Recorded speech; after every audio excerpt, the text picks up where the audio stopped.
Playing the long game, that's the focus of tonight's angle. The media and most of the Democrats, did you sense what I sensed? They were in a better mood today.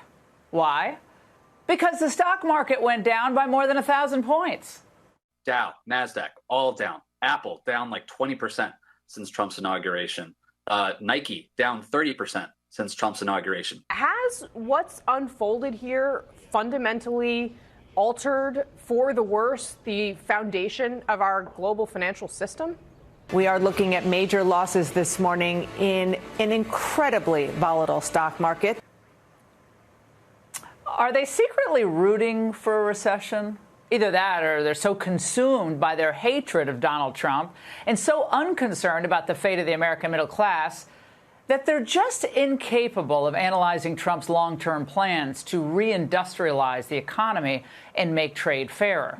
Today, Trump's message was, everyone just take a breath, calm down, let the process play out. We think we're doing very well. Again, there'll be a transition cost and transition problems, but in the end, it's going to be a beautiful thing. We allowed some countries to get very big and very rich at our expense, and can't let that happen. It's not a sustainable formula. No, it is not. The U.S. will not remain a global superpower with a $36 trillion debt and with more than $1 trillion in annual interest on that debt and growing. And meanwhile, at the same time, let our manufacturing capacity wither to nothing because of horrid trade policies. So when Trump collects new tariffs, what's going to happen with that money? The money will be used wisely. Paying down national debt, reducing taxes, creating good budgets, helping Christie with the border and all of the other things we built. I built hundreds of miles of wall, as people now understand, but we're going to beef it up and we're going to add more. Building a strong border. Yeah, check that off the list. He's on it, and the tariffs will help pay for it. Now, watching President Trump take questions from the press for an hour during his cabinet meeting today, I thought to myself, how did we survive 4 years of Joe Biden when cabinet meetings usually turned out like this? All right. Well, good afternoon. This could have been the week that catastrophic default happened, putting millions of people's jobs in jeopardy. But well, good morning. I guess it's still morning, isn't it? Yep. And let's not forget when White House staff that had been covering up Biden's mental decline brought in Jill to change the story.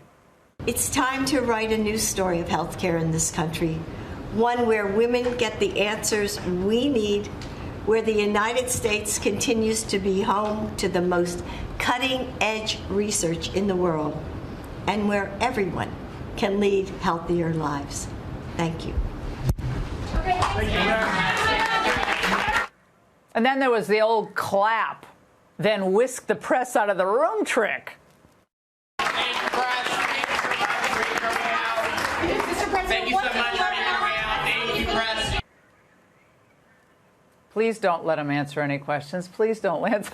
But now we have an administration that's actually keeping its eye on the prize, and a president capable of doing that, of restoring American independence in the middle class. And Trump is not letting anyone rattle him from day-to-day changes in the Dow.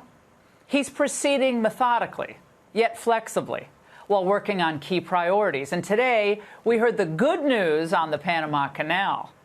A framework for U.S. vessels, first and free, through the Panama Canal. Right. And then also a memorandum of understanding with their security minister for the presence of U.S. troops jointly with Panama to secure the Panama Canal from Chinese influence. China's had too much influence. Obama and others let them creep in. We, along with Panama, are pushing them out. And part of Trump's success with these trade deals will include getting other countries on the same page on the China trap. Today's India's commerce minister sounded downright Trumpian.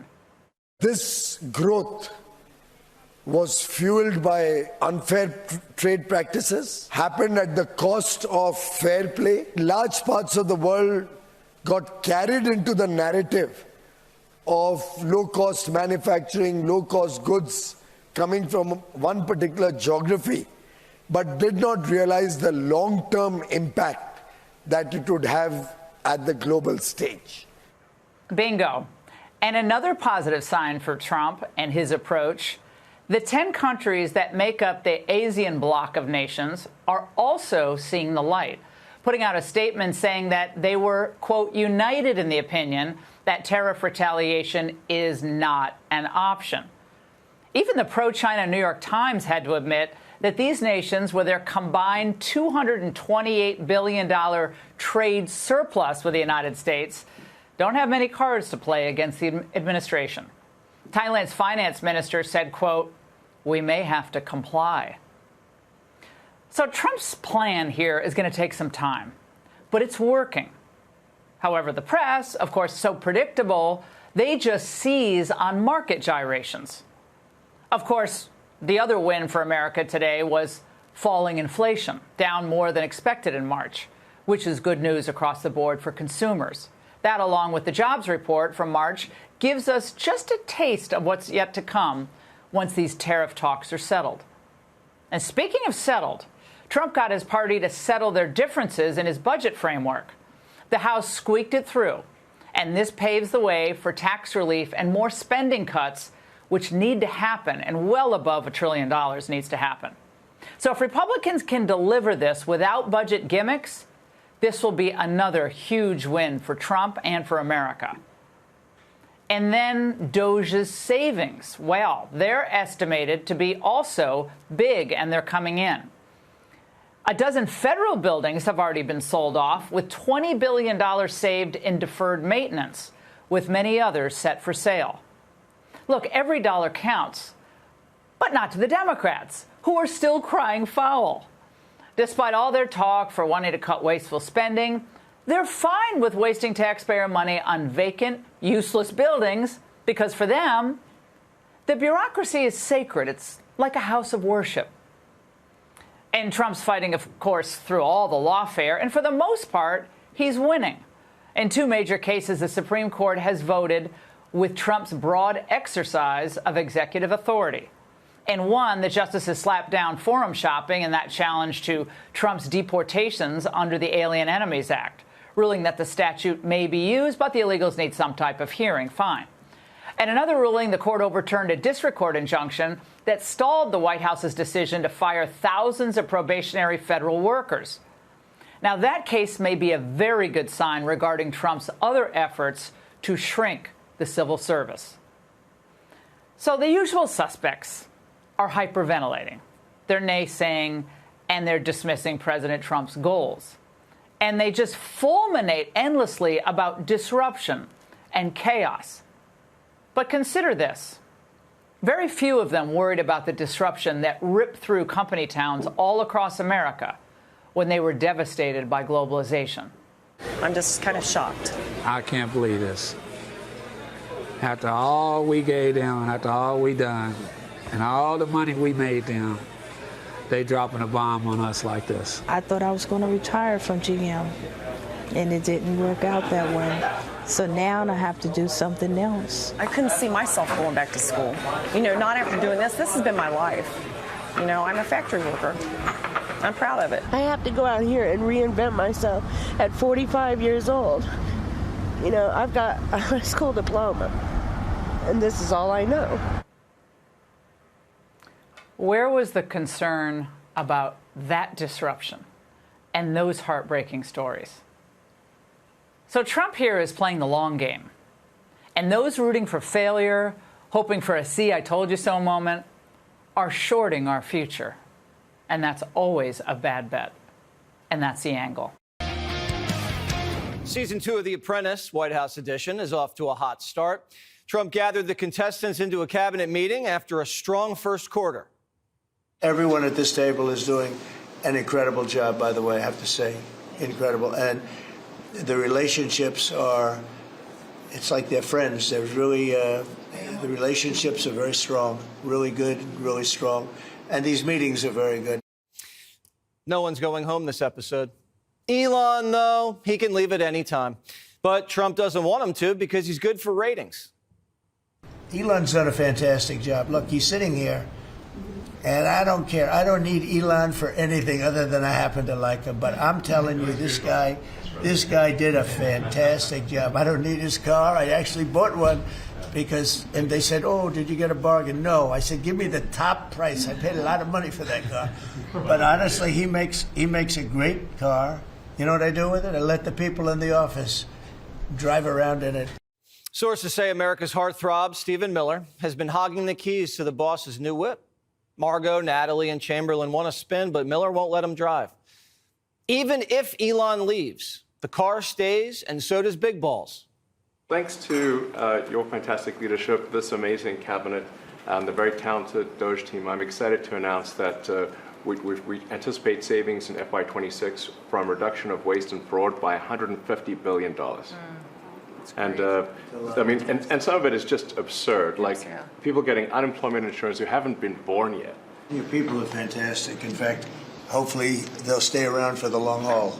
We'd like to keep as many as we can. They're great, smart, sharp, right? Finding things that nobody would have thought of. Very computer savvy. Tech support's been working overtime to doge the billions we're spending on 100% organic shea butter in Burkina Faso and, of course, masseuses in Nigeria.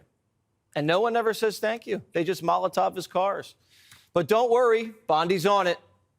Your directive to me was to keep America safe, and that's what we're doing. You know, you also gave us a directive to prosecute the people who are going after Tesla to the fullest extent of the law, some of the greatest police work I've seen. We've made 4 arrests. There will be no negotiations at your directive. They're all looking at 20 years in prison, and within the next 24 hours, you're going to be seeing another huge arrest on a Tesla dealership, President. And that person will be looking at least 20 years in prison with no negotiations. We don't negotiate with Trantifa or bad hombres. Bondi and Cash seized 45,000 pounds of narcotics yesterday, and the CIA is changing the rules of engagement. The agency used to help arrest cartel kingpins. Now they're considering assassination. And Bobby Kennedy says, don't change the channel. By September, we will know what has caused the autism epidemic, and we'll be able to eliminate those exposures. Exposure so big. Think of that. So it was 1 in 10,000 children had autism, and now it's 1 in 31. There's got to be something artificial out there that's doing this. So you think you're going to have a pretty good idea, huh? We will know by September. There will be no bigger news conference than that. The administration's going where no one's dared to go. And when you work hard, there's prizes. I've had over 100 people working around the clock to scan the paper around RFK, Senator Robert F. Kennedy's assassination, as well as Martin Luther King Jr.'s assassination. These have been sitting in boxes in storage for decades. They have never been scanned or seen before. We'll have those ready to release here within the next few days. That's great. That's great. Bobby, how do you feel about that? That's hitting close to home. Yeah, no kidding. What do you think? Yeah. I'm thinking about Bobby when that statement's made. I'm very grateful to you, Mr. President. Assassination files have been sitting around in boxes collecting dust for decades, and we get to see them in a couple days. That episode's going to be hard to top. But Hegseth gave it a shot. We're getting the canal. We just got back from Panama last night.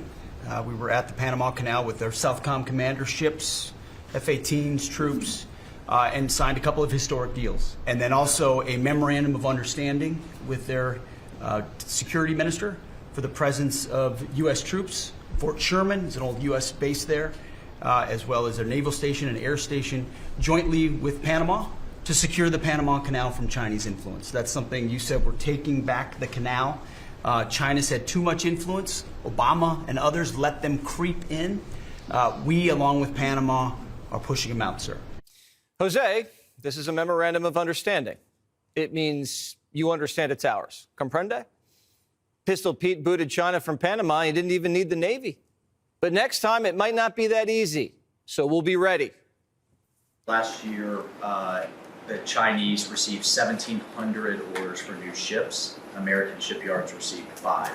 Under your leadership, like so many other industries, we are going to revitalize and make shipbuilding and maritime great again. We're going to start the process of rebuilding. We don't really essentially build ships anymore, which is ridiculous.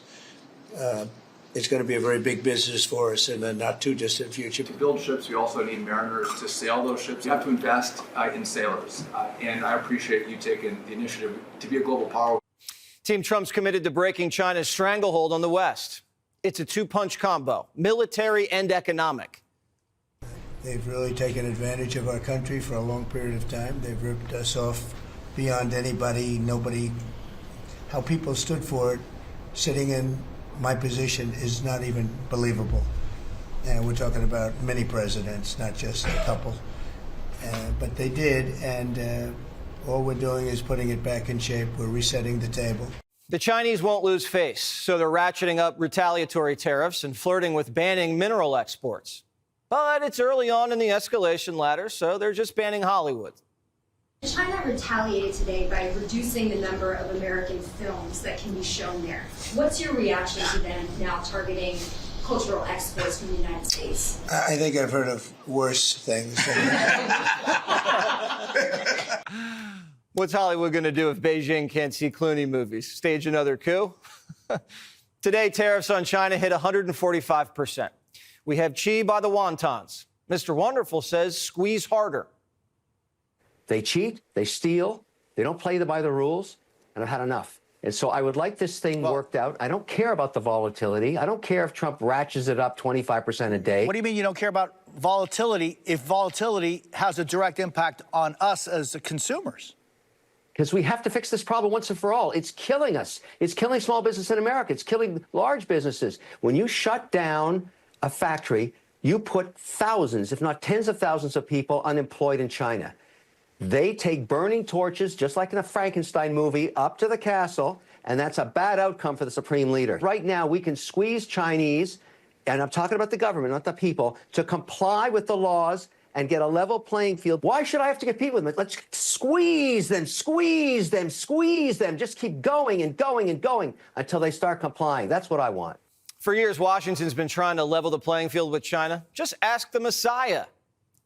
If we don't write the rules, China will write the rules out in that region.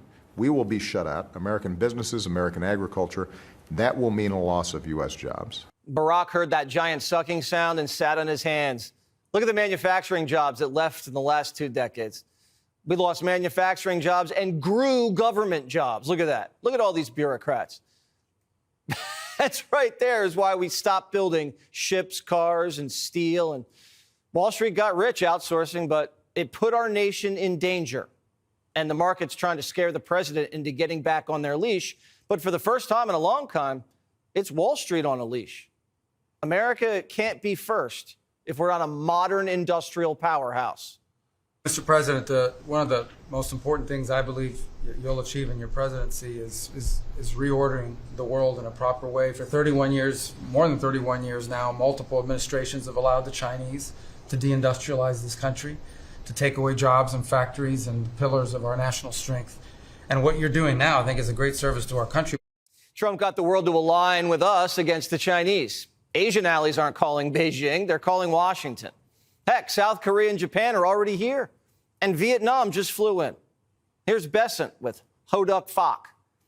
There's 70 other countries waiting on line behind Hoduk. We have so many countries to talk to. It is, it's incredible. I think Scott and I, I'm not sure we could ever have enough time in the day to talk to all these countries because they want to talk and they want to talk now. And they have come with offers that they never, ever, ever would have come with, but for the moves that the president has made, demanding that people treat the United States with respect. We're getting the respect we deserve now, and I think you're going to see historic deals, one after the other. The biggest problem they have is they don't have enough time in the day. Everybody wants to come and make a deal, and we're working with a lot of different countries, and it's all going to work out very well. I think it's going to work out really very well. We're telling allies, drop your tariffs on us, bring your factories here, and buy American. And while you're at it, Put up trade barriers against the Chinese like we're doing. And if you don't, our tariffs are going back up on you.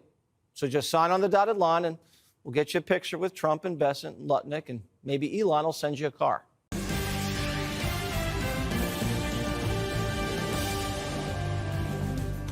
And welcome to Hannity. And tonight, the momentum at the White House is palpable. We are now in the midst of a great American reset, and President Trump is racking up one win after another, whether the mainstream media and Democrats like it or not. Now even Michigan's Democratic governor, Gretchen Whitmer, has stepped onto the Trump train, infuriating her radical colleagues.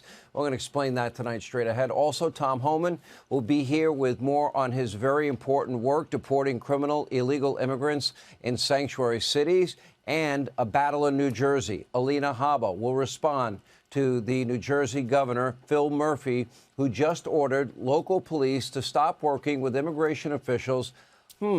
I wonder, I'll ask Alina, whether maybe he is aiding and abetting lawbreaking. And in our other news of the day segment, President Trump is making America's water pressure great again. Yes, normal showers. We'll check in with Clay Travis. Plus, we'll show you what happened when Anderson Cooper misgendered someone on fake news CNN. Then he got beat up by Bernie Sanders all in one night. Not a good night for him. But we begin with some incredible new numbers. This month, consumer prices, they actually dropped. This never once happened under Joe Biden. Inflation also down to a 6-month low. Oh, we'll call that the Trump effect at just 2.4%, which is way better than expected. Core CPI inflation, which excludes food and energy, is now below 3% for the first time since March of 2021. When did Joe become president? Oh, that's right, in January of 21. Now, energy prices are down, gas prices are down, interest rates are coming down. Grocery prices, thankfully, they've stabilized, with many products seeing price reductions, including peanut butter and eggs. And the president's trade negotiations are paying off big time. Take a look. We're working with a lot of different countries, and it's all going to work out very well. I think it's going to work out really very well. But we're in good shape. There's no inflation. There's very little inflation. We think we're in very good shape. We think we're doing very well. Again, there'll be a transition cost and transition problems, but in the end, it's going to be a beautiful thing. We're doing again what we should have done many years ago. We let it get out of control, and we allowed some countries to get very big and very rich at our expense, and can't let that happen. It's not a sustainable formula.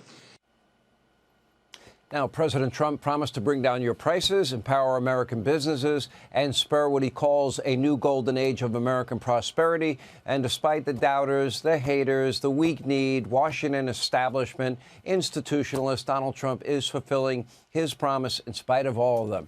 And this time, he has a lot of help from his own cabinet. They're working together around the clock to fulfill President Trump's very ambitious agenda, restore sanity to our federal government, and today's cabinet meeting was beyond impressive. It is truly incredible to see so many important things getting done all at once. This is what I call transformational and consequential change that our country has desperately needed. Take a look. Multiple administrations have allowed the Chinese to deindustrialize this country, to take away jobs and factories and the pillars of our national strength. And what you're doing now, I think, is a great service to our country, but ultimately to the world. We've launched Operation Stork Speed to get the bad chemicals out of baby formula. We're working with governors across the country to get good food into the school lunch programs and to get rid of food chemical dyes and other bad chemicals in our food. The Biden EPA was strangulating the economy. The Trump EPA understands it's not a binary choice. We can protect the environment and grow the economy. We are going to revitalize and make shipbuilding and maritime great again. These blue-collar jobs, these are the cranes, the ports, opportunity zones, and drive that investment back in. Food security is national security. We have to be able to feed ourselves. And your idea of using tariffs along with deregulation and tax cuts, but your idea of using tariffs to ensure that we are putting forward and putting America first. No one understands that better than our farmers and our ranchers. Wall Street's done great for the past 4 years, 10 years, 20 years. It can continue doing great, but it's Main Street's turn now. Your directive to me was to keep America safe, and that's what we're doing. Whether it's the alien enemies, all of these gangs, and they are enemies of our country. They are terrorists, they are organized crime, they have come here, they are extremely organized, they are spread throughout our country, and they are creating terror, and no more under your directive. And what a difference a couple of months makes, and now we are in very good hands. And by the way, Elon Musk was also in the room. While some of the publicity surrounding Doge has died down, their important work is continuing day in, day out. They are rooting out waste, fraud, abuse, and corruption. They are saving you, the American taxpayer, hundreds of billions of dollars in the process. We are now up to a whopping $150 billion in estimated savings for fiscal year 2026. This is good news for most Americans, but of course, there's no pleasing the radical left. They're going to hate Trump and everything he does, no matter what. Coincidentally, China also very unhappy. Instead of working with America, like almost every other country in the world is now begging to do, and hammer out a free and fair trade agreement, the CCP, they're lashing out. First, they started a trade war that they cannot win. Next, China started adding American companies to a trading blacklist while desperately searching for new buyers in other markets. Good luck with that. And now even some CCP-linked individuals are threatening to increase fentanyl smuggling into our country. Now, just so we're clear, the country that steals our technology and intellectual property theft, that spies on our citizens, never once apologized or took a shred of responsibility for what they did with COVID, and the country that tariffs us to death. They're now threatening to kill more Americans with a trading partner like that.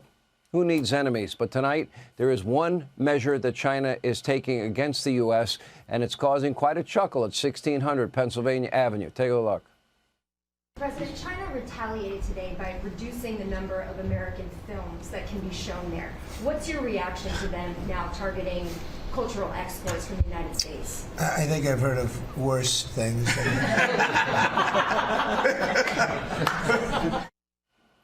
Make no mistake, China's long overdue for some accountability, and tonight I'll say this again. Well, President Xi, you are playing chicken with the wrong guy.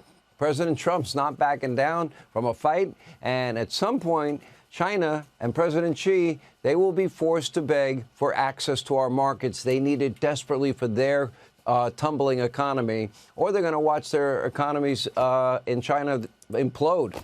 The days of ripping off America and Americans are officially over. Hey, Sean Hannity here. Hey, click here to subscribe to Fox News YouTube page and catch our hottest interviews and most compelling analysis. You will not get it anywhere else.